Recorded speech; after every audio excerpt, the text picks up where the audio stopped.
How's my speaker, everyone? Can you hear me okay? So I think it was my laptop for all this time, not necessarily my internet. I've been working off my cell phone the entire day. Through the chair, I can confirm your live stream now. Awesome. Thank you. And welcome everyone for the Planning and Strategic Initiatives Committee for November the 8th. Due to COVID-19 restrictions, City Hall is not open except for very limited services by appointment only. Members of the public are invited to participate meetings electronically by accessing the meeting live stream video at kitchener.ca/watch now. While in-person delegations are not feasible at this time, members of the public are invited to participate electronically in future meetings by contacting delegation@kitchener.ca to register as a delegate or provide written submission or written comments. There is no consent item, so we'll move on to the public meeting. This is a formal public meeting to consider application under the Planning Act. If a person or public body that would otherwise have an ability to appeal a decision of the City of Kitchener to the Local Planning Appeal Tribunal or the OLT, Ontario Land Tribunal, but the person or public body does not make oral submissions at the public meeting or make written submissions to the City of Kitchener before the bylaw is passed, the person or public body is not entitled to appeal the decision. We have two items before us today. The first one is 4.1, which is zoning bylaw amendment for 210 Heritage Drive, Pioneer Tower Homes, Inc. Mr. Dumar, you're providing a presentation. Please go ahead when you're ready. Thank you. Good evening, Mr. Chair, members of the committee. Before you is a zoning bylaw amendment application for the subject lands located at 210 Heritage Drive. Next slide, please. The subject lands are located on the east side of Heritage Drive, generally west of Lackner Boulevard and south of Victoria Street North. The property is generally square in shape with an irregular frontage along Heritage Drive and has an overall area of 0.4 hectares, and that is 0.99 acres. The subject lands are located within an existing residential neighborhood. On this slide here, you can see the subject lands highlighted, which shows the existing single-detached dwelling and all of the existing trees on site and on the adjacent properties, as well as the surrounding existing built form of the neighborhood, which is developed with single-detached dwellings, multiple dwellings, and semi-detached dwellings. Next slide, please. The owner of the property has made an application to the City of Kitchener for a zoning bylaw amendment proposing to change the zoning of the subject lands at 210 Heritage Drive to permit the lands to be developed with multiple residential buildings in the form of 2 stacked townhouse blocks with 26 units in total.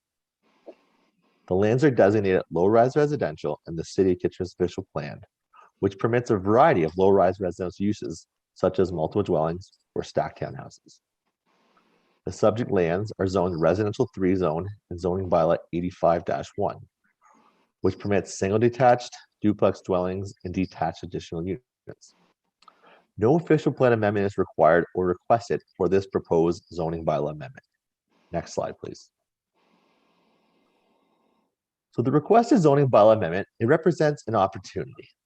The proposed development would help to diversify housing stock and introduce a new housing choice in the community, as currently there are no stacked townhouse dwellings developed within the surrounding neighborhood. The proposed redevelopment is a gentle form of intensification and is proposed to be built at a scale that is sympathetic to and compatible with the existing neighborhood. In addition, the proposed zoning bylaw amendment will preserve a private woodlot through zoning and prohibit any form of development within the wood area on the subject lands. Next slide, please. The original development concept proposal submitted to the city in 2020 included 2 multiple dwelling buildings with 32 residential units and 43 surface parking spaces. It had a proposed FSR of 0.75. The original concept proposed to remove the majority of the trees on site. Both buildings were proposed to be constructed 11.5 meters in height, situated across from each other, and directly look into adjacent properties located on Muskoka Court. Through the application process, staff have worked with the applicant to amend the proposed design to respond to comments of staff and the public with respect to achieving development with reduced building heights, reduced massing, minimal overlook, and a built form that's compatible with the existing neighborhood, all while retaining as many trees as possible on site. The revisions made by the applicant included reducing the proposed density on site from a floor space ratio of 0.5 to 0.68, reducing the proposed building heights from 11.5 meters to 11 meters, reducing the number of units from 32 to 26, while also reducing the parking from 43 to 33.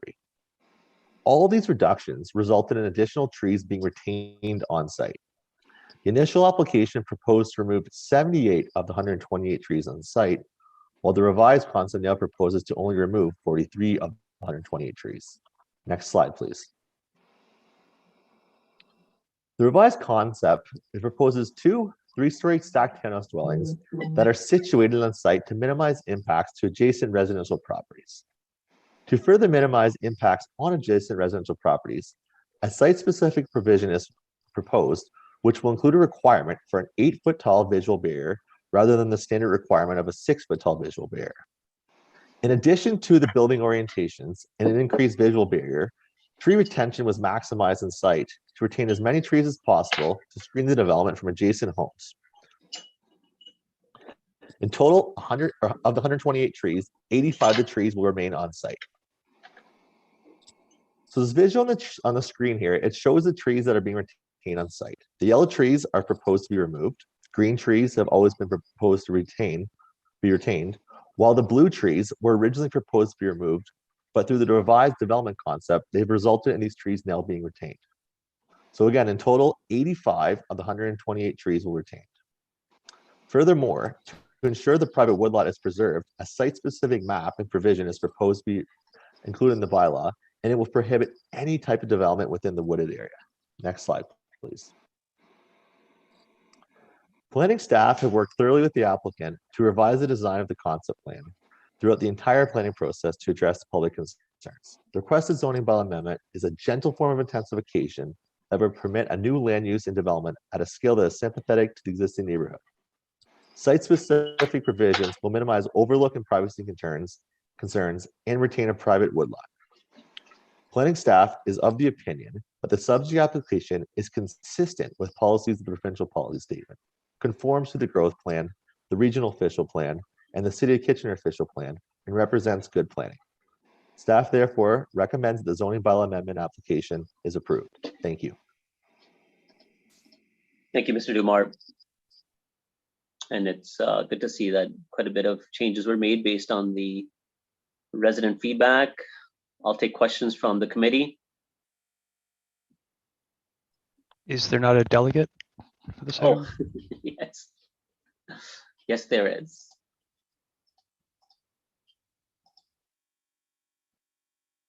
Just bear with me 1 second. Yes, Alberta Pish. Through the chair, Kristen Barrisdale, the agent for the applicant, is also here. So I have moved her over and promoted her. Okay, all right. Then I'll take Kristen first. Kristen, go ahead, you have 5 minutes. Good evening, Councillor Singh and members of committee. My name is Kristen Barrisdale from GSP Group. We are the agents acting on behalf of the property owner, Pioneer Tower Homes, for the proposed development. I'm going to keep my slide and presentation very brief. We've had a chance to review the staff report and are in agreement with the recommendations. Next slide, please. As Mr. Dumart touched on, our original concept submitted in December 2020 was laid out as what you see on the screen. It included 32 stacked townhouse units oriented towards an internal private driveway and parking area. The original concept had an FSR of 7.5, and as Mr. Dumart touched on, it did include the removal of some additional trees. Through some preliminary feedback from city staff, 2 of the most significant concerns expressed at that point were firstly the loss of trees, and we were requested in an attempt to try to retain as many trees on site. In addition, there were some additional comments provided by staff concerning the location of Block B, its proximity to Muskoka Court, and the potential overlook and privacy issues that may have been created on those existing residential units on Muskoka Court. Next slide, please. So the revised concept estimated in March of 2021 is what you are considering this evening. The overall development was redesigned to firstly relocate Block B to the north end of the property. We've reduced the total unit count to 36 units. And as Mr. Dumart touched on, we've significantly or made an attempt to retain as many trees as possible. There was a site visit with staff in February. There is quite a significant grade change that also happens along the eastern property boundary that you see. So it was a great opportunity for us to walk the site with staff, understand some of the more important features of the site that are going to dictate the ultimate development, and identify those pockets and areas of trees that were really quite significant in terms of retention. Next slide, please. As Mr. Dumart touched on, the presentation, his graphic indicated to you blue trees that were the difference between the original and the concept you're seeing in front of you right now. This is the same graphic. As he touched on, the yellow trees are the trees that are proposed to be retained. As you can see, most of them or all of them are proposed to be, removed as a result of the proposed construction or as a result of the proposed parking area. And the green trees that you see are the ones that are being retained. As you can see, there was a pretty significant effort to try to retain as many trees as possible along that eastern property boundary, as well as along the northern property boundary and the western property boundary to provide for some additional screening and buffering from surrounding uses. Next slide, please. In addition to the tree management plan and the tree retention, we had also submitted a landscape enhancement plan to the city as part of the package that includes some additional landscaping and additional plantings that we are proposing in an effort to further enhance the screening and buffering from surrounding uses. What you see here in the light green are the additional tree plantings that we are proposing. So there was an effort to provide for additional trees along the western and northern property edge, again, to provide for some additional screening and buffering from surrounding uses, as well as along the southern property boundary, and then to be able to plant some trees interdispersed within the existing forest area, again, being cautious or cognitive of the root system and drip lines, but also to establish or possibly enhance the existing feature. And that concludes my presentation for this evening, and I'd be happy to answer any questions that you may have. Thank you very much. Councillor Schneider. Thank you. Kristen, just want you to tell me, you've touched a bit on it, but maybe just recap the highlights of the changes and modifications that were made after you received the resident comments and staff comments. So our original concept had the proposed, through you, Chair Singh, the original concept had the units essentially oriented on the western and eastern portions of the site. The thought process behind that was that they would actually look into the existing parking area. But unfortunately, it did create some overlook issues for those existing residential uses on Muskoka Court, which was exacerbated by the significant grade change on the site. So there was quite a rise as you move up from Muskoka Court to those units. So there would have been significant overlook onto the privacy in the backyards of those properties. So the buildings were oriented to try to eliminate and essentially remove that interface between the proposed development that would potentially impact those individuals from using their backyards. Most importantly, there was some additional work that was done on the site to ensure the retention of trees. As Mr. Dumart touched on, we originally had proposed the removal of a total of 78 trees. Through the revised concept, we are now proposing the removal of 43 trees. So the revised concept allows us to maintain 35 of the mature and very fair or well-conditioned trees on the site. And then finally, the enhancement plan that we're proposing will establish some additional screening and buffering from between the surrounding residential uses and the proposed development. Okay, thanks so much for that. Appreciate it. Councillor Davey. Yes, thank you, Chair Singh. Just a few questions, Ms. Barisdale. First question, can you remind us what the approximate the number of bedrooms per suite on average that they're targeting? Through you, Councillor Singh, we're looking at 2 and possibly 3 bedroom units per suite. Okay, very good. And do you know offhand, I know you're not the owner, but do you know offhand if the developer is planning on, are these going to be rentals or condominiumized or?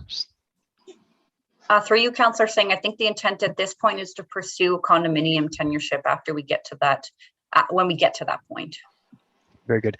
And in terms of the additional tree plantings, well, 2 things. First, can you give me an idea of, that graphic was up there briefly, but the idea of the number of trees that you are planning to add back? And I guess it might be a question of staff as well, but this wouldn't be part of the actual zone change, this would be part of site plan. So you're not technically tied to that, or are you? Through you, Councillor Singh, no, you're right. It was an information piece and some additional information that we had provided as we moved through the zone change process. We are required to go through a site plan process for this application, and the city has made it clear to us that the landscape enhancement plan will be a fundamental component of that approval process. The landscape plan or the enhancement plan that I presented tonight simply shows the enhancements that we're proposing through the establishment of mature trees or trees that have a significant depth or diameter at breast height. We're looking at about 30 trees at that point. Detailed landscape plans for the proposed development will also include shrubs and ornamental grasses and things like that throughout the site as well. But what I've highlighted for you tonight is the more substantial plantings as proposed. Okay, sorry, just for clarification then. So ballparking roughly how many, like not the trees that are being retained, but unless I'm misunderstanding, how many trees are you planning on planting? About 30 trees. 30 trees. Thank you very much. Thank you, Councillor Davey. Councillor Chapman? Yeah, thank you. I just wondered if there were any sustainable features that would be included in this build. Through you, Councillor Singh, as part of our initial submission to the city, we were required to provide a sustainability statement that touched on some of the features that are going to be incorporated both in the site design as well as the construction of it. And I'm sorry, off the top of my head, I can't remember every detail, but there are some infiltration features and more gentle stormwater management and drainage features that are proposed on the site. Future construction of the building will include low VOC paints, energy efficient units where possible, locally or sourcing locally generated or manufactured building supplies, reusing materials as we can. That sustainability statement was submitted initially to the city as part of the zone change application and was approved and accepted by the planning department prior to staff being in the position to provide a recommendation to you. And do you excuse me, put any thought into net zero ready features? Through you, Councillor Singh, not at this point, but that's definitely something that I can take back to the applicant to explore once we start to get into more of the construction details into the detailed site plan application. We haven't made a detailed site plan application yet at this point, and I suspect that there will be additional sustainability discussions as we move through that process.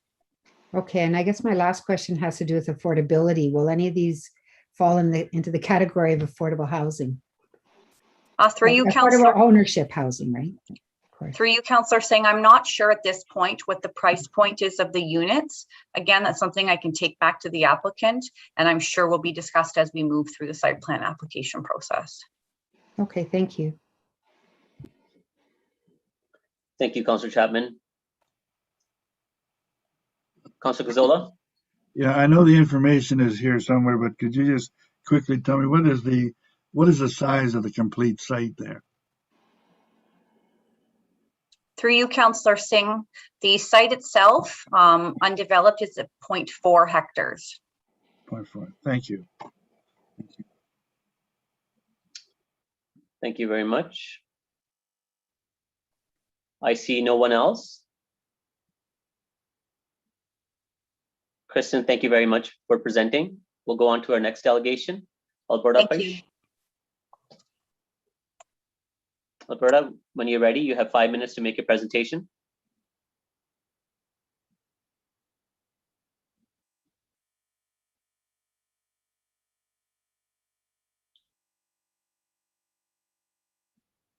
Oh, good evening.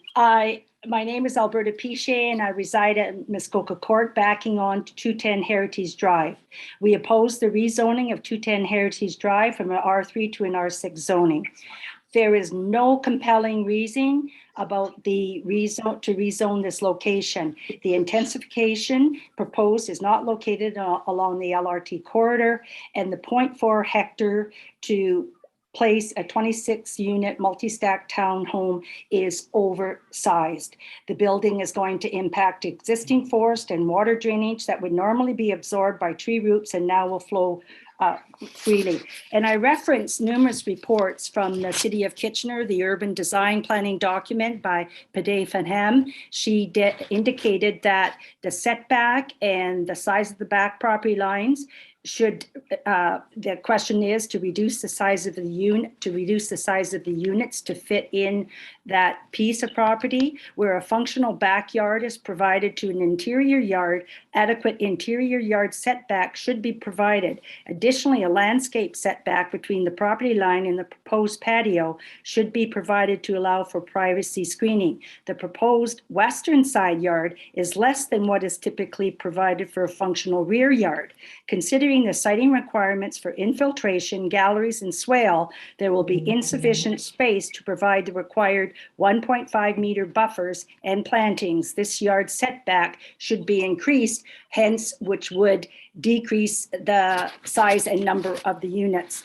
And that's from the city's own report. And I also would reference the further landscape enhancement plan and providing details of the proposed retaining wall, including the proposed height and material. This has been a bit vague and a phantom wall we've not gotten a lot of information on. And in addition, due to the location of the proposed retaining wall, there were many existing trees proposed for removal.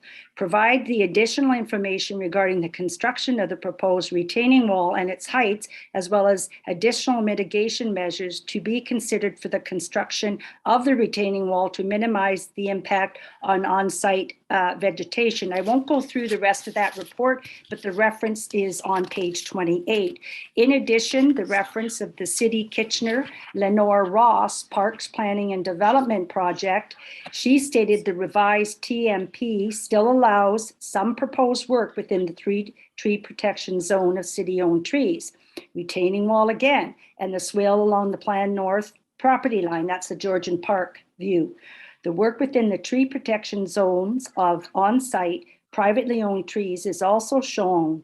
Storm retention outflow and likely retaining wall construction.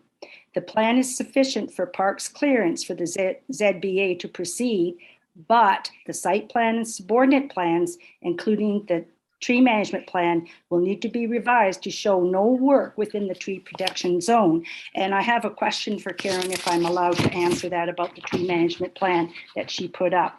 Additional reference in your report of City of Kitchener, environmental planning commentator Carrie Musselman, and Craig Dumart did mention this, and I would emphasize that it is recommended that a site-specific zoning provision be applied to protect the treed portion of the property, and a detailed review of tree protection, fencing locations, site grading and servicing, and stormwater management will be undertaken at the site plan application. Because once this goes to an R6 or an R5 zoning, the site plan, it's multi-stack, 3-story, is going to be a big concern. Nearing the end, I contacted the City of Kitchener Land Survey Department, Michelle Mansuel, and requesting a land survey of this property, as I understood that residents that abut this property are to be provided a copy of the land survey. As of August the 8th, I quote from Ms. Mansell, unfortunately, City of Kitchener has no land survey on file. Question, when can we expect a copy of this survey? And how do we know to verify that it's 0.99 of an acre? That's just short of a 1 acre land mass. So I think that land survey is paramount that we get a copy, and we're entitled to a copy. The Stanley Park neighborhood has patiently viewed new developments in our surroundings in close proximity. For example, Otterbein Drive, Strawberry Park, which is on the corner of Sherwood and Rosemount, and most recently, condominium expansion along the Lackner Woods corridor. Reducing the size of this project, leaving space for residents to sit in small green space and supervise the children has not even been considered. The most available land mass is taken up with physical mass of the units. And as the Councillor Gazzola asked, it's 0.4 of a hectares. It's too big for the size. In conclusion, this is for the mayor. I would like to take this time to provide a resident's viewpoint on this planning process. I know from newspaper articles and editors, my perspective is not singular. Upon reflection on the whole planning process, I believe is slanted in favor of the developer.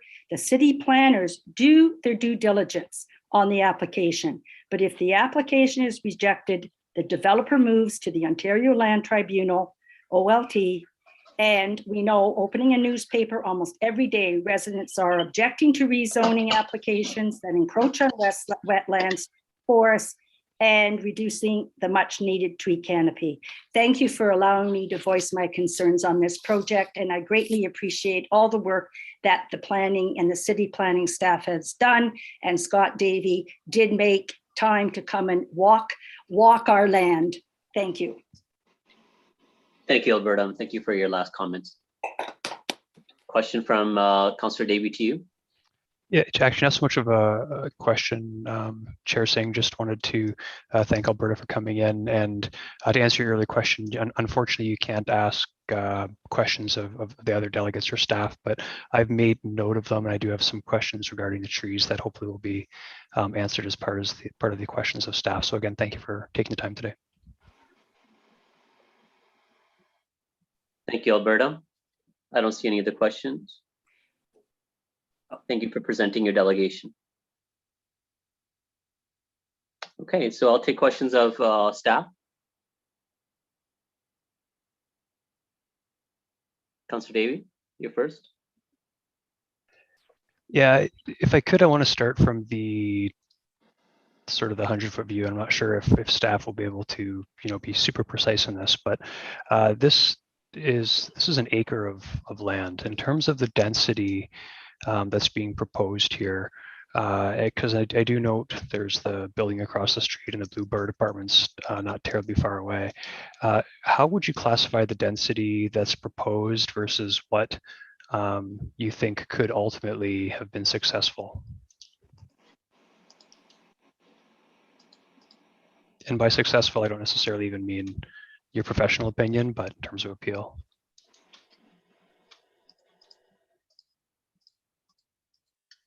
Mr. Dumart.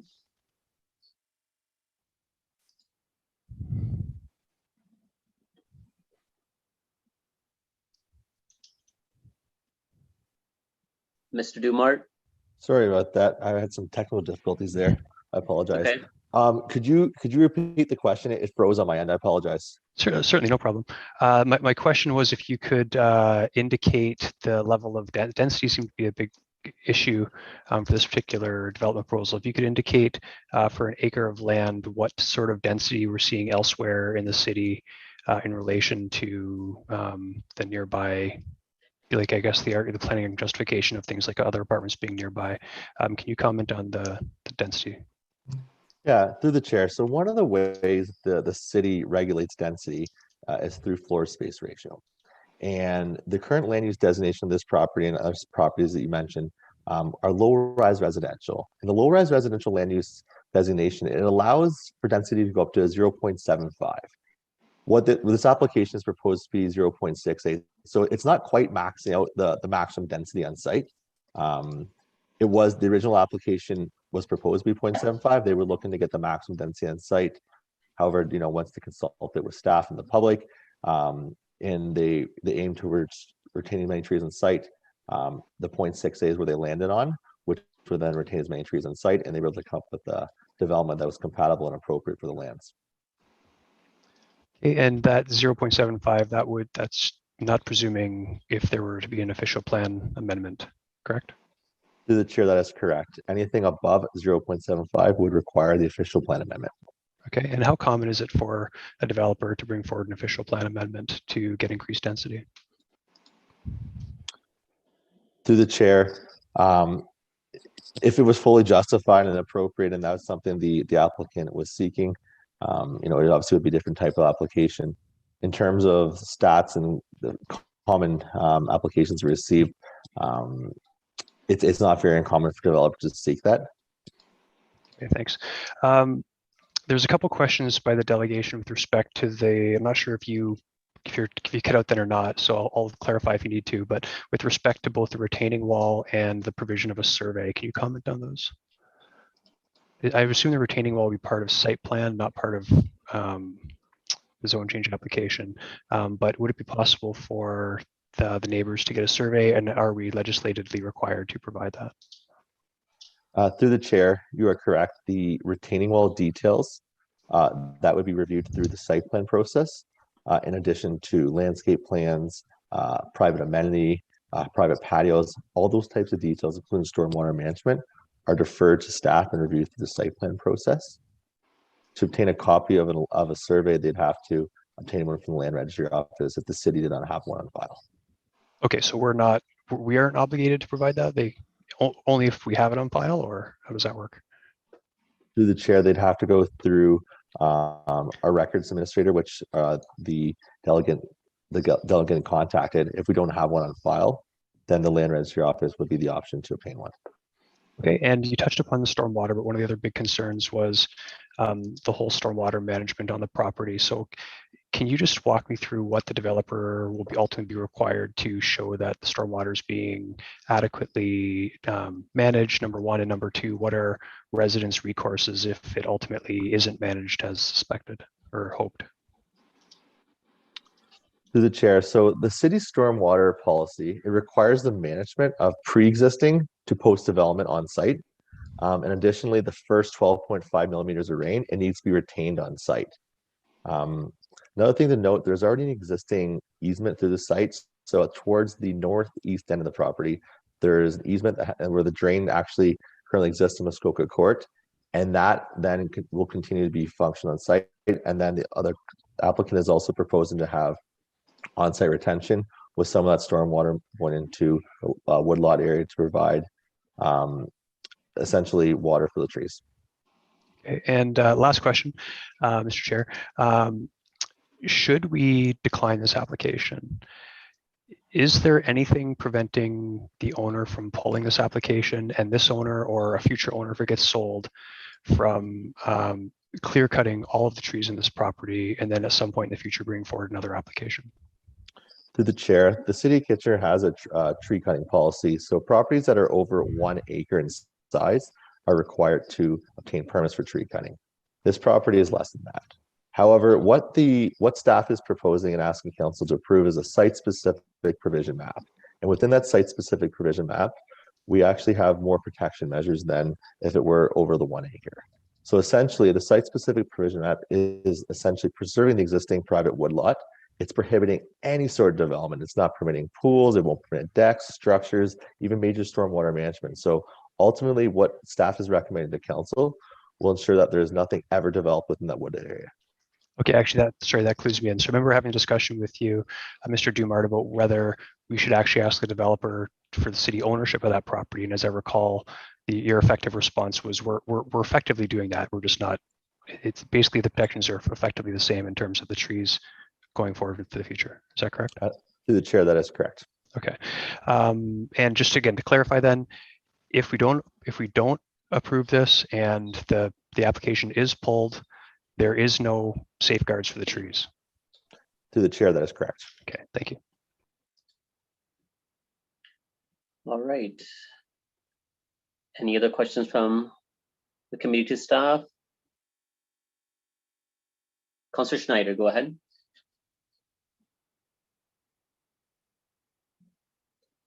Councillor Schneider, go ahead. Yep, just unmuting. Thank you, Chair Singh. Mr. Dumart, in terms of kind of responding to citizen concerns and comments. How would you say, we've heard some of the, the recap of the decrease in units and decrease in massing and that. But in terms of that, how would you describe how much the developer has responded or given up to make this project more viable and attractive? Through the chair, throughout this planning process, there was thorough public engagement that included a neighborhood meeting. I had one-on-one phone calls with the public. And additionally, we had small group site walks throughout the site. And the number one issue that came up was really orientation overlook. So that was a big thing that really was involved in actually getting this application to the finish line today. Essentially, and that came down to tree retention. So by reducing the building heights, reducing the number of units, reorienting the buildings, increasing the visual barrier requirement, and adding the site-specific provision, we were really able to address all the public concerns. In addition to that, the orientation of the buildings are no longer oriented towards Muskoka Court. So again, minimizing the overlook issues and directing the overlook of Building B onto the city-owned parkland. Okay, I think it's important to hear and understand that there, from the start of this to where it is now, there has been, a lot of issues addressed, and I, can absolutely sympathize and understand that when something comes into a neighborhood like this, it is going to be a change, but it is an opportunity for more housing options and housing availability in our city, which we all know is very important to have, especially at this time. And in a neighborhood like this, where there are schools close by, there's an arena, ball fields, a library. It's a great neighborhood location that it's going to be nice for other people to be able to enjoy as well. So I think staff did a great job, and from what I hear, Councillor Davey was involved in this as well. And it's a difficult position to be in, because you want to look after your ward residents, but you also have to understand, the rest of council is looking for opportunities to bring more housing availability. So thanks to all involved. Thank you, Councillor Schneider. Anyone else? I see no one else, so I'll ask a couple questions of mine. Mr. Dumart, when you look at the full character of the neighborhood, 2021 Heritage Drive, that is currently R6, am I correct? I don't have the zoning of that property in front of me. Okay, it's a multi-rise. Would that 3-story multi-rise, would that likely indicate that is a R6? Through the chair, that is correct. The land use designation of the surrounding property is low-rise residential. The implementing zone would then be R6. Okay, and the neighborhood does have semi-detached residences in the neighborhood as well, correct? Through the chair, that is correct. Okay, no, that's important because I'm trying to understand the general character of the neighborhood to ensure that the development being proposed is somewhat relative in keeping with the current character. And I was just doing a quick Google map and seeing the multi-unit building that's directly across from the proposed development. Definitely helps to meet that test of character. The other is when we're talking about affordability, where most of the residences in this neighborhood are single detached or semi-detached residences, which means that we've seen in the paper that detached homes are going well close to $1 million a piece now. Where we have stacked towns, the threshold would be the price point would be lower. This staffing plan, what emphasis do you put in that encouragement of that density? Or more importantly, the question I'm asking to you is, how are we guided by provincial legislation that requires us to support that level of intensification? To the chair. So just this past June, our intensification targets for built up areas increased from 50% to 55%. So essentially, intensification that occurs in the city, 55% of intensification has to occur within that built up area. So this is helping achieve that minimum density target. So we're not only achieving with regional official plan policies, city official plan policies, this proposed development will conform with and it's consistent with provincial policies as well. So it aligns, with those directions that the provinces has for municipalities as we grow. No, absolutely. And that's what I'm trying to understand, that it's not necessarily our own assessment and opinion about intensification. We're prescribed and guided by the region's official plan or the region's density targets, correct? To the chair, that is correct. And just one more, I don't want to beleaguer the point. The only reason why I want to make sure I give full explanation and clarity on this is that the delegation did try to make a point that, again, if staff were to even not support or council were not to support the application, the applicant could just take it to the OLT and likely succeed at the OLT process. And to that point, is that one of the reasons we have to be careful that we don't necessarily just decline an application or try to put the full weight and emphasis on the sentiment of the neighborhood. We're legislatively required through provincial policy as well, the Places to Grow Act. Can you specify that?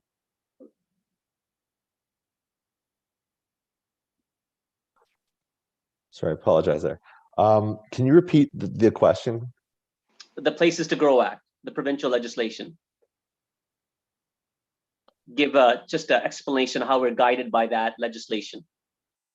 So that legislation too, it sets density targets that municipalities also must meet. So I briefly spoke to it that our official plan, which implements the regional official plan, which aligns with provincial legislation as well, it has its density targets. So from June 2016 to June 2021, the intensification target for built up areas is 50%.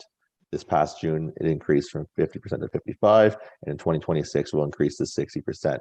So as our cities continue to grow, our intensification targets in our established neighborhoods in our built up area is continuing to increase as well to further protect our greenfield areas. Thank you, Mr. Dumart. The reason why I was looking for that clarification was that you did specify the region's official plan and the density targets, but I wanted to provide that link with the Places to Grow Act legislation by the province, which case that is just not the local opinion, but we're guided by a larger body that if we were to go contrary to that legislation, we don't have much of a leg to stand on if the application gets appealed. So I don't know if there's a question in that, but it helps to provide a little bit of a rationale where sometimes, council or committee reluctantly in some cases goes against the sentiment and feeling of the neighborhood where there's intensification happening. So with that, I don't see any other questions. I'll take a mover for the motion. Councillor Davey, it's moved. And any comments? Councillor Davey, go ahead. Yes, thank you. I should certainly make comment on this. As we all know, planning applications are oftentimes the least fun part of this role, and I understand that the local residents aren't going to be happy with that area being developed because they've enjoyed a large open space and forest for a number of years.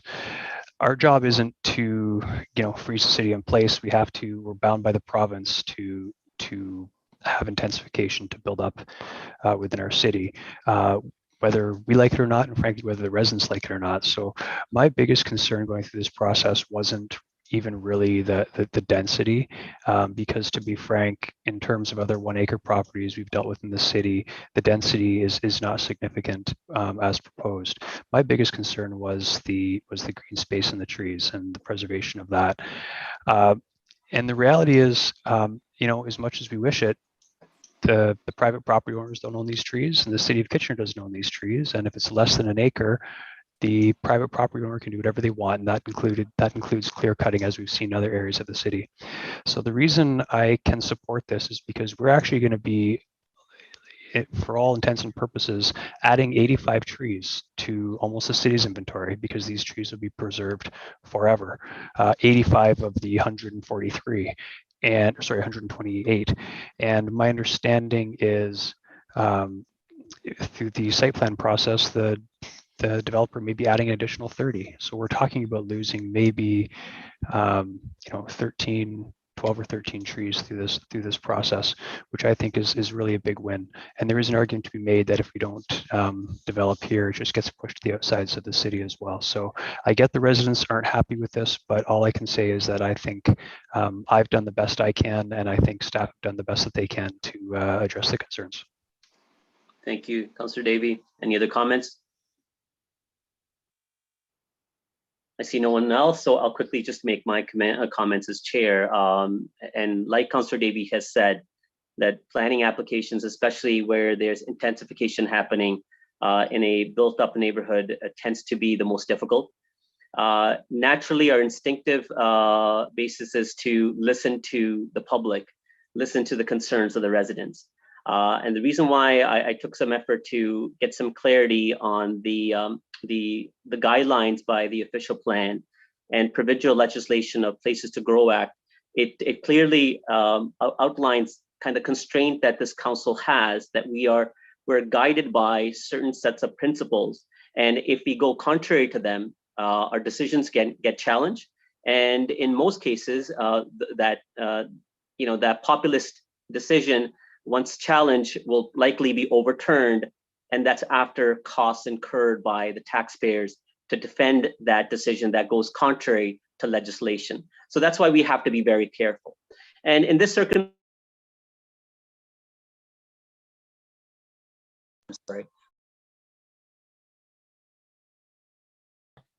Councillor Singh.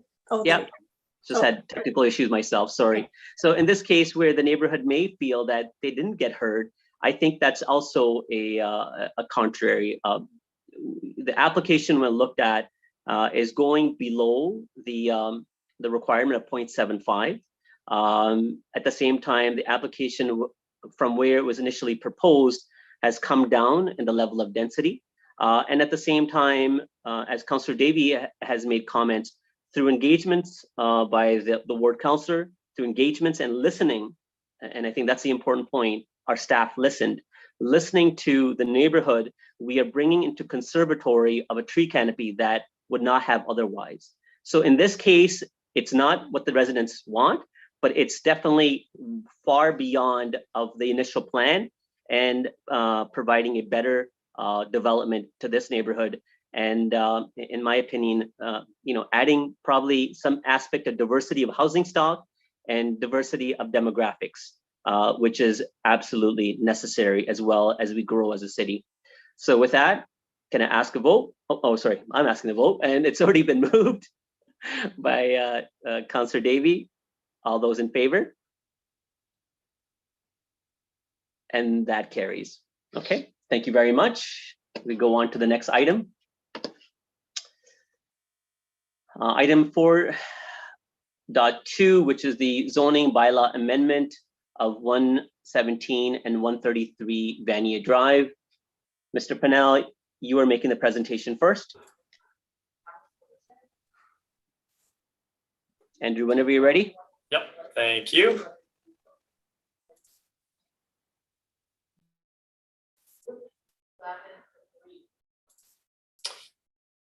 Thank you, Chair Singh, Mayor and councillors, through you, Mr. Chair. Next slide, please. Subject lands are located on the west side of Vanier Drive, south of the intersection of Vanier Drive at Walton Avenue in the Vanier planning community.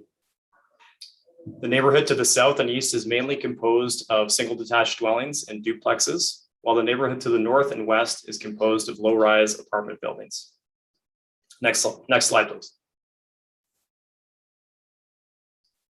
The subject lands are located directly across from the Rockway School yard. The lands are an approximate 8-minute walk from the Kingsdale Community Center and Wilson Park, and an approximate 10-minute walk from the Block Line Ion Station. The lands are currently underdeveloped as they contain 2 single detached dwellings on 2 very large lots, having a total area of approximately 0.4 hectares, or just under 1 acre.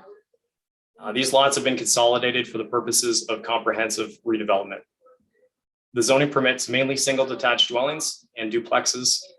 Next slide, please. The requested zoning bylaw amendment presents an opportunity. The proposed development would help to diversify housing within the Vanier neighborhood and housing choice. Currently, there are no stacked townhouse dwellings within the Vanier neighborhood. In addition, the proposal would allow redevelopment at a scale that is sympathetic to and compatible with the existing neighborhood. Next slide, please. The conceptual rendering on the left shows a westward view of the front and side of the proposed stacked townhouse blocks. Note that the front yard of the proposed dwellings are in line with the existing dwellings on Vanier Drive, creating a consistent street wall. It should be noted that the current street wall is not consistent. The existing dwellings are set back much further than most of the existing development on Vanier Drive. I've also included a site plan drawing on the right-hand side. A site plan application has been approved in principle, subject to approval of this zoning bylaw amendment. The plan is, as you can see, is on the right, and the plan features 2 stacked townhouse blocks with a total of 36 dwelling units, a building height of 10.5 meters, 45 parking spaces in the rear yard, 8 electric vehicle ready parking spaces, 18 secured long-term bicycle parking spaces, an on-site rear yard amenity area, and a rear fenced yard. Next slide, please. Planning staff worked diligently with the applicant to revise the design of the concept plan throughout the planning process. The requested zoning bylaw amendment would permit a new land use, stacked townhouses, and a development that is at a scale that is sympathetic to and compatible with the existing development within the neighborhood. The requested floor space ratio of 0.75 is permitted in accordance with the official plan.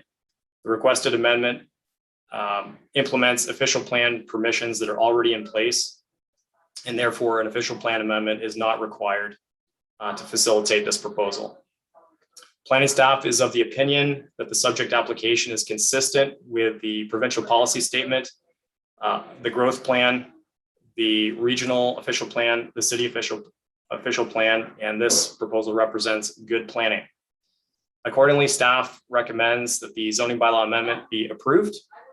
And to ensure that the conceptual design is implemented, staff further recommends that the urban design brief be endorsed and provide general direction for the site plan review. Thanks so much, and I'm here for questions. Thank you, Andrew. We appreciate that. We have one delegation, Kristen Barstow with the GSP. Councillor Guzzola, I see your hand up, but if you can wait to ask questions of staff after we hear from the delegation. Thank you. Kristen, you have 5 minutes to make your delegation when you're ready. Good evening again, everyone. My name is Kristen Barrisdale, and I am the agent acting on behalf of the developer for this development as well, which is also stacked townhouses. I don't have a presentation to make to you this evening. I've had a chance to review the staff report, and we concur or in support of all the recommendations put forth by staff. I just did want to touch on, and Mr. Pennell touched on this, that we have started the detailed site plan approval process to essentially facilitate the ultimate construction of the exact concept that you see in front of you this evening. It includes a total of 36 stacked townhouses. As Mr. Pennell touched on, that was first considered by SPC in October. We have approval in principle, or a verbal approval in principle, and we're continuing to work through now some of the detailed site design considerations for future development and construction. I'm happy to answer any questions any of you may have. Thank you. I see hands up. I'm not sure if they're of the staff or of the delegation. If it's not for the delegation, can you please take your hand off and I will take note of the order. Okay, Councilor Gazzola, questions of the delegation? Yes, yes, thank you. In your previous presentation, you outlined a number of considerable changes that were made from the original application. Is there anything like that to report here? Through you, Councillor Singh, we did have a public meeting that was well attended by residents in December of 2020. And there were a couple of concerns brought to our attention at that point, particularly with regards to fencing and screening from the properties that are on the south side of the development. So that would be properties that have frontage on Kipling Street. Or Kipling Avenue, I'm sorry. As a result of that, we've included a provision to install a 2.1 meter or equivalent to an 8-foot high fence around the perimeter of the site. I'm particularly focused on that, the back portion of the site to try to address some of the concerns of residents with respect to lighting as well as privacy issues. But for the most part, there was generally some concerns with regards to traffic. It spoke more of background traffic and speeds along Vanier Ave. And I understand as a result of that meeting, there have been some discussions and some additional projects and things that are being looked at by the City of Kitchener for traffic calming and improvements within that area. But it was not directly related to the proposed development. Yeah, thank you. I'm pleased to hear about the backyard fences. What are the setbacks? Are there any setbacks at the rear of the property? Are those fences right on the property line? The parking is at the rear. Is there any other setback? Through you, Councillor Singh. So the parking is proposed at the rear of the building, and there's quite an irregular, there's a jog in the property line. So about 2/3 of the site will have a 1.5 meter setback between the parking space and the fence to allow for some landscaping as well as possible car overhang. But then there's a jog that goes further south, and that setback is about, it runs between 7 meters and 5.5 meters as you move west to east, and that will be a winter snow storage area. Okay. Now, what about landscaping? I'm more concerned there are a couple of properties that front on Kipling, but their backyards are right up against these buildings. What about the landscaping? Is there any landscaping to be provided in addition to the fencing? Through you, Councillor Singh, we haven't got into the detailed landscape design at this point. However, the intent of providing some of those setbacks along the western, eastern, and southern property line would be to be able to provide for some landscaping, to enhance the fencing along that area. And again, there's a larger space that is a setback between those Kipling Ave. It's identified for a portion of snow storage area, but that's something that we can continue to work with staff as we move through the detailed site plan process. There will be landscaping that will be provided along Vanier Drive, and there are some amenity spaces provided on the site that are intended to provide passive recreation and congregation areas for future residents. Do you know if these are ownership or rental properties? Through you, Councillor Singh, I think that the ultimate intent is to provide for ultimate condominium tenure of these units. Okay, thank you. I have some questions of staff also after. Thank you. Thank you, Councillor Gazzola. Councillor Ioannidis? Thank you, Chair Singh, and thank you, Ms. Barsdale, for coming in. I've noticed it in the report, and I seen a shadow study, and I'm just wondering why that was conducted. Through you, Councillor Singh, I think the request that there was, as part of our discussions at our public meeting, that there was some concerns with regards to potential shadow impacts. But given the proposed height of the development and its orientation or placement along the front portion of the site, it was determined at that point that there was really no possibility of shadow impacts. The proposed development would be similar in height to any of the surrounding apartment buildings, which are not currently impacting people surrounding the site. Okay, so really it was just an additional requirement that well, not a requirement, an additional piece of information that the proponent provided to the city staff and neighborhood residents who had issues. Through you, Councillor Singh, it was response to some comments that were brought up through the neighborhood meeting in December of last year. Okay, thank you. And then I guess my last question is there going to be any affordable units within this property? Through you, Councillor Singh, that's something I'll have to report back and confirm with the property owner. I don't think he has gotten into the point of doing the construction programming and determining the ultimate price of these units, but that's something that I can report back, and I'm sure will be further discussed as we move through the site plan process. Okay, thank you. Thank you, Councillor Chapman. Yeah, thank you. Maybe I missed this detail. Can you remind us how many bedrooms these units will have? Through you, Councillor Singh, I think it will be a combination of 2 and some 3-bedroom units. So the same as the previous development. And my second question has to do with sustainable features. Are there any that are being proposed? Net zero ready, solar, geothermal?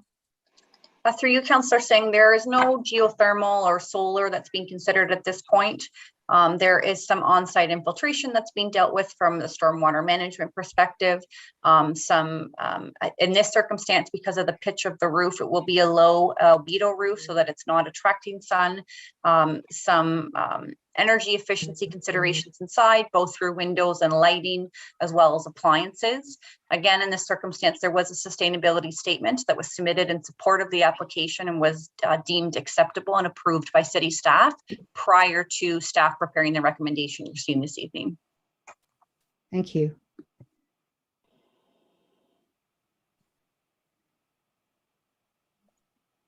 Okay, thank you very much. Yep, Councillor Marsh, I see your hand. Councillor Gazzola, you have your hand up, but I'll come back to you afterwards. Councillor Marsh, go ahead. Yeah, thanks. Sorry, I didn't know if you saw my hand. I am just curious about the density of these units with little outdoor amenity space. Was there any consideration given to, having a little bit more outdoor amenity space? Through you, Councillor Singh, we have not requested any changes to the provisions of the bylaw that speak to outdoor amenity space. There is a common amenity area that is going to be provided at the rear of the site. In addition, in accordance with the city's bylaw, we are required to provide private amenity space for each of the units. So the ground floor units will have a private patio area, and then each of the above units will have balcony spaces. As touched on in our planning report, and I think as Mr. Pennell touched on in his presentation, this site is very well situated and very proximate to a number of the existing surrounding communities. Yeah, that in all honesty, from the size and scale, probably provide a better opportunity for recreation and amenity space for residents than what could be provided on a site this small.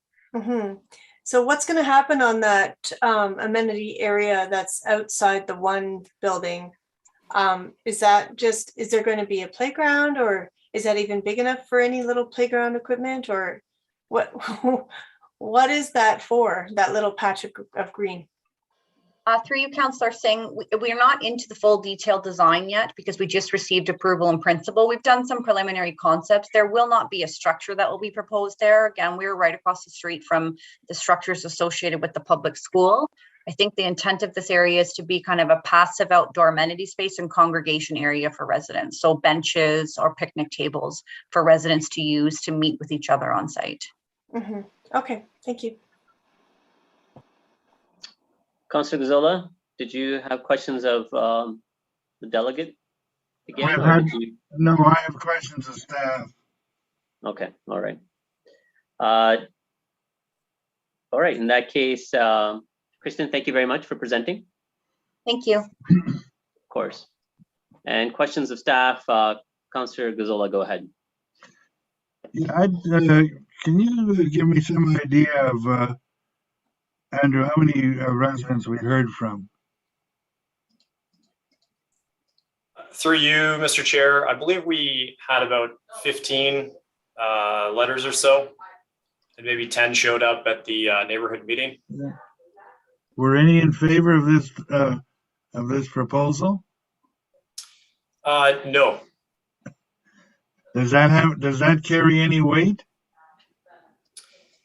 We look at the for professional planning recommendations through you, Mr. Chair. We look at the planning merits of all of the arguments that we hear and all of the feedback. And then in this particular case, we've made the changes that were possible, and some changes we weren't able to make. But the number of comments doesn't necessarily play into whether planning staff recommends approval or refusal. No, and I can appreciate that. You're look at it professionally and correctly, but it is also important to. There were about 17 respondents, and all but one are opposed to the project. There was another.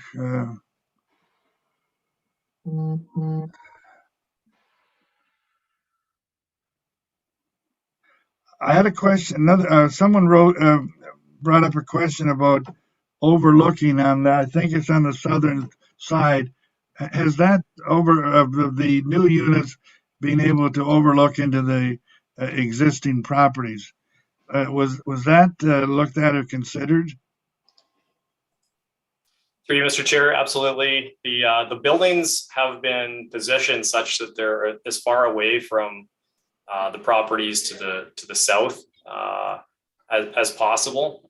The current houses are actually much closer to the existing houses that front onto Kipling Avenue than the proposed. And so as far as overlook goes, there's also a fence that Kristen Barrisdale noted will be erected on the property line at the rear. So that will assist with privacy and overlook issues, in addition to the building placement. Almost every one of the respondents were concerned about parking. Now, is parking an issue? What have we done to deal with that? Through you, Mr. Chair, in this particular case, the proposal fully complies with the parking regulations in the zoning bylaw.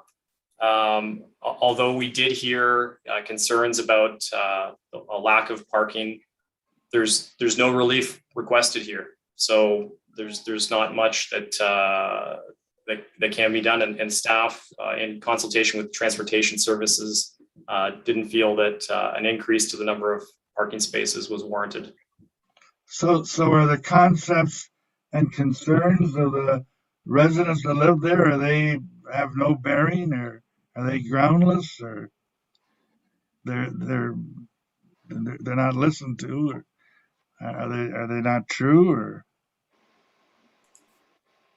Through you, Mr. Chair, certainly to the residents that live in this area, change is often a concerning thing, and we hear the residents, and we understand that their concerns are perceived as being real. With the parking regulations that we've got in the zoning bylaw, they've been established in consultation with looking at many other municipalities, reviewing transportation studies from professional engineers who study this for a living. And we're confident the numbers we have in the zoning bylaw that state that this complies we're confident that those numbers are correct and that there is satisfactory parking being provided on site. I was a little disappointed in that when we compare this to the previous application we just listened to, we're dealing with the same size of property. And on the one project, there was a change going down from 32 units to 26 units, and parking went from 45 to 33. And here we have a site that has 36 units on the same size of property, 36 compared to 26. So it's understandable how, and I think the parking on this property now will be 45 compared to the 33 on the other application that we approved this evening. How does one rationalize that with the neighborhood? Through you, Mr. Chair, this perhaps I should have been paying closer attention to what the previous proposal was for zoning wise. But in this particular case, they're fully compliant with the zoning bylaw, and the context may be different. This proposal is not within a mixed use zone or but it is within close proximity to a major transit station area. I believe I put into the report the distance, but it's less than 1 kilometer to the block line Ion station. And there is decent transit on Cortland Avenue. And so those factors alone may assist in offsetting some of the parking demand. And often we see in these proposals, and I haven't confirmed this with Mrs. Barrisdale, but oftentimes parking spaces are rented separately from units, so that when a tenant comes to rent at or in this case, a condominium, or when they come to purchase a unit, they often, they know up front whether they're buying a unit with parking or not. So it shouldn't come as a surprise to any of the future property owners. All right, thank you for your answers. I can find no fault with you. I don't agree with you, but I would like to ask you just, and it's a question that's been raised, and it's raised time and time again, and we always come back with the fact that there's an official plan and there's a provincial plan, and we're just going according to what we're expected to do. And it all deals with our intensification goals. And I've asked this of staff on several occasions, just how are we doing with our intensification goals? I believe we're ahead of where our goals are, and that perhaps we could loosen up a little. Can you shed any light on that? Because it's I'm not going to say excuse, but it's something that we quickly jump to say, it's out of our hands. We have to do this, but that's hard for people to understand. Through you, Mr. Chair, I believe my manager, Garrett Stevenson's hand is up. Perhaps he's hoping to answer this. I guess that's a fair question to him. Yes, sir. Garrett, go ahead. Thank you. Good evening. Through you, Mr. Chair. What we have to look at is the site-specific criteria when evaluating each of these applications. And as council has discussed this evening, we do have minimum requirements that we have to meet that are set not only at the provincial level, but secured through the regional official plan and our own official plan. Historically, the last couple of years, we have exceeded those minimum targets. It is important to note that they are minimums, and we did have a couple of reasons why we have seen such a significant increase in the last couple of years. What's important to note is that those targets continue to increase every year, and every time that the provincial policies are updated, it does increase in number, and we have to continue to meet those each year. So we know that we were 75% in 2020 and 67% in 2021, but we also know that we had a phenomenal development boom within our downtown area because of development charge exemptions and other contributing factors. So we don't see sustaining those extremely high rates for a long period of time, but by having these gentle densities, these are the opportunities where we can see additional dwelling units within these established neighborhoods. We should know at any time, though, with the inventory that we have completed and the inventory we know is in process, we should know at almost any time how we are doing with these goals. And perhaps it would be interesting to know exactly where we're at every moment in this growing atmosphere, so that we can make better decisions. But I thank you for that answer. Thank you. Thank you, Councilor Gazzola. I gave you extra time because you are the ward councillor, so I wanted to make sure all your questions were answered. Councilor Chapman? Yeah, thank you. My question is also more general. I don't know if Mr. Stevenson, you want to stay on for this one. But for both of the presentations by the developer representative, there was the response to my question about sustainability was the same. And I don't know if I've got the exact quote, but it was something like the sustainability report was submitted to staff and deemed acceptable. When do we start thinking about requiring, net zero ready? And I think we need to go further than that, but at least that, or, alternative energy sources in our buildings. And, if we follow COP26, there's clearly a need for fast and aggressive action. And I just wonder if you could, give us a sense of where we sit on that, and when we're going to start requiring these things. And I know, I've heard before, well, we have no jurisdiction to do that, but I think we've come to realize that in fact we do.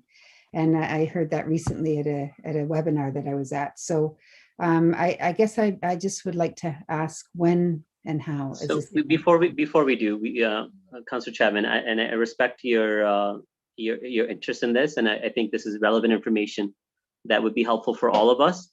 But at the same time, we have to be very relevant to, or pertinent to the application before us right now.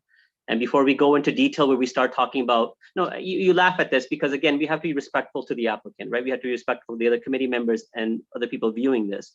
I appreciate this is interesting to you, and it is to me as well. But that's why perhaps we need to direct our staff to bring back or time slot a appropriate discussion around this. So my question to Mr. Garrett Stevenson is, through the planning application, do we right now have legislative powers to mandate sustainability requirements or net zero requirements? Through you, Mr. Chair, currently we do not. We we traditionally did offer incentives like density bonusing where these targets can be achieved. At the same time, since the bonusing framework was established in the Planning Act, the Ontario Building Code has advanced where we are seeing the ability to implement some of the measures. And with this type of change, we historically approach things in a more gradual way. So as you will see, the new zoning bylaw requires sustainable measures like EV parking, and those are things that we implement and continue to increase requirements as the trends change and as the market can accept it. So it's something that will be a gradual change that we're definitely working towards. Okay, so with that answer, Councillor Chapman, I once more say this. I appreciate like a very interesting a perspective of yours regarding net zero or sustainability targets. And again, it's not just yours. I think that's the entirety of our council based on our previous approved measures with the with our environmental initiatives. But again, we can't now start discussing about that when we already have an application before us, when we have to make a decision. So do you have any questions of staff related to the application?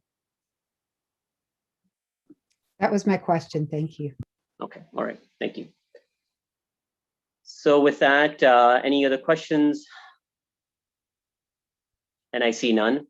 And again, I don't want to be the bad guy here. It's just I'm trying to chair the committee to ensure that we stay on topic on hand. And again, I would support you if you want to bring back a recommendation where you want staff to have a discussion about this. And I would probably be quite supportive of taking that direction as well regarding net zero and sustainability targets. Comments? Well, can I get a mover for the motion first, please? Moved by Councillor Schneider. Comments before we take the vote? Councillor Gazzola.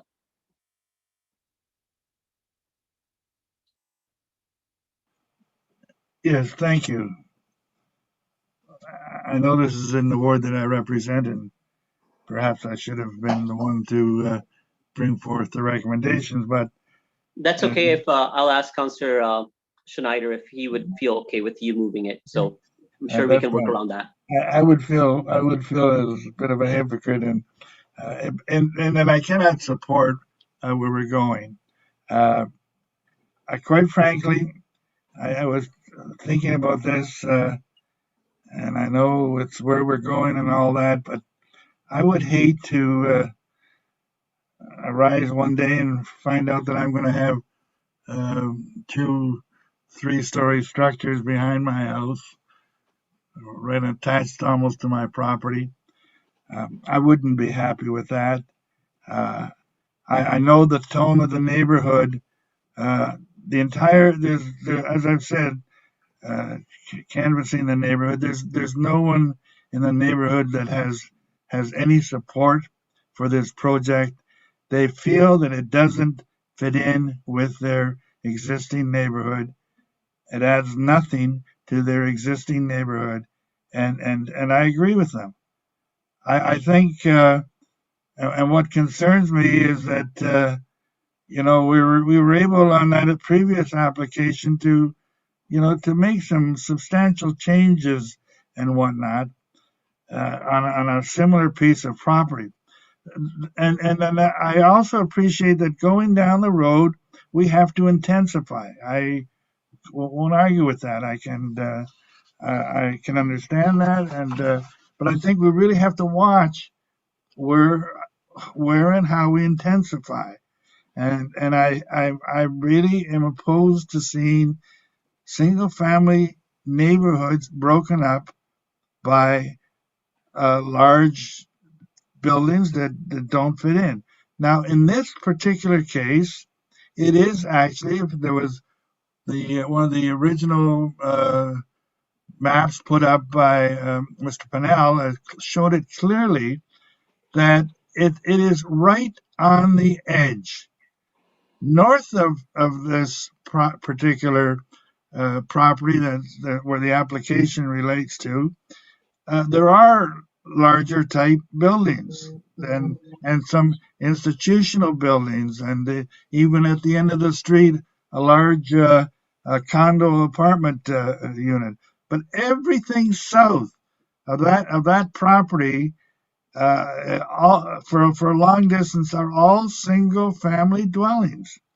Now the problem here is that this is at the edge, and once the edge erodes, then the next time the edge goes again, and pretty soon there is no edge, and it takes over. So whereas I can perhaps support and understand intensification and the need for it in many places, on a boundary here that it could have quite an impact on an existing neighborhood and it doesn't fit, I can't support it.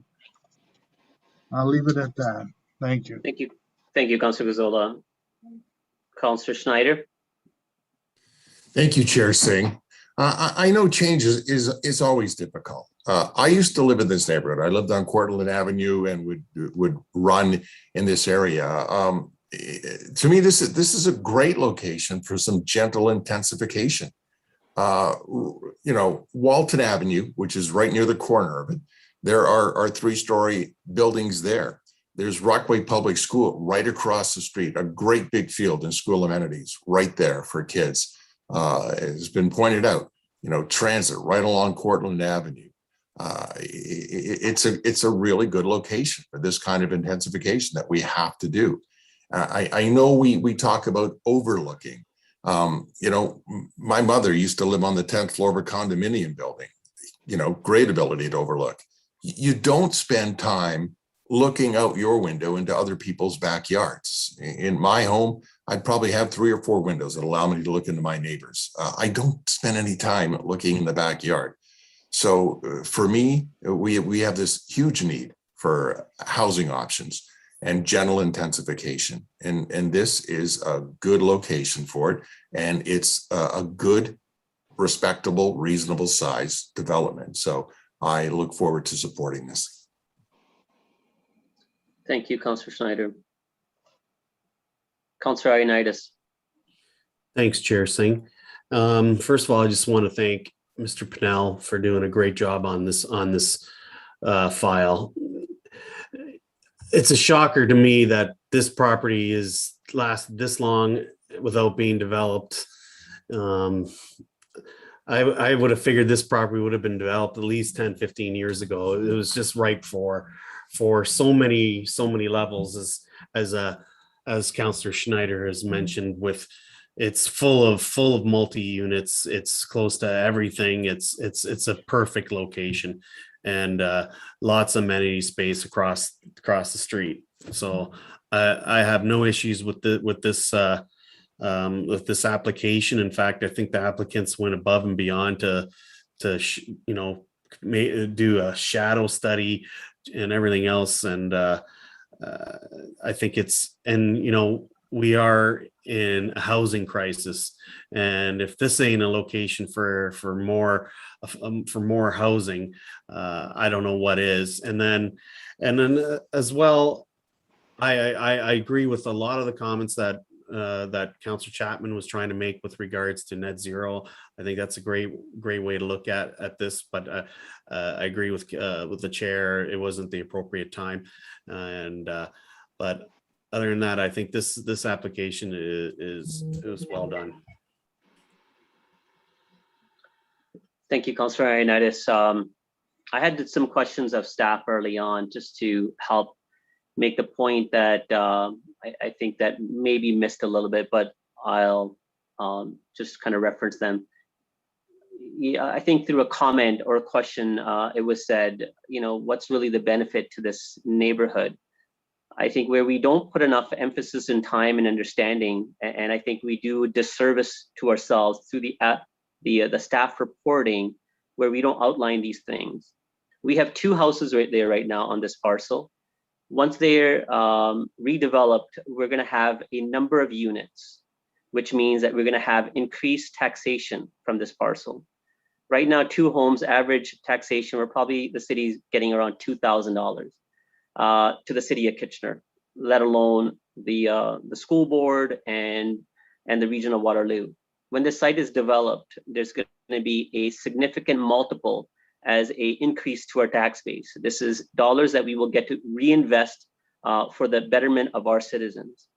This site right now currently has access to infrastructure in front of it for 2 homes. When it's redeveloped and multiple units are put in with appropriate application as it is, we're gonna have monies coming into our coffers for development charges.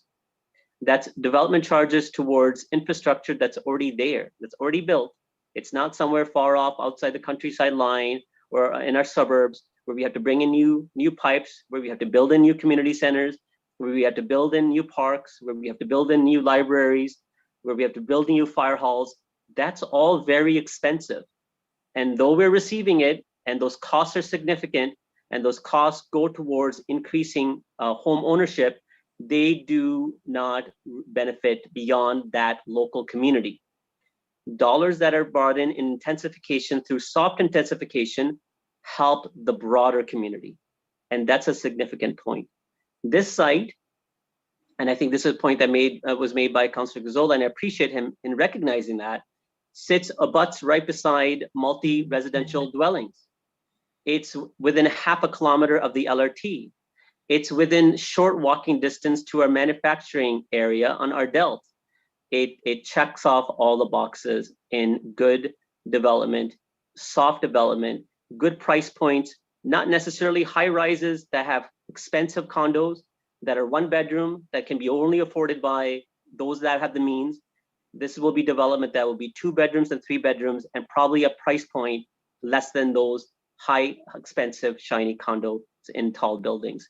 This is why it helps to resolve or lessen the issues related to affordable housing. And that's why we have to look at the housing continuum from all sides and not just on one side of the spectrum.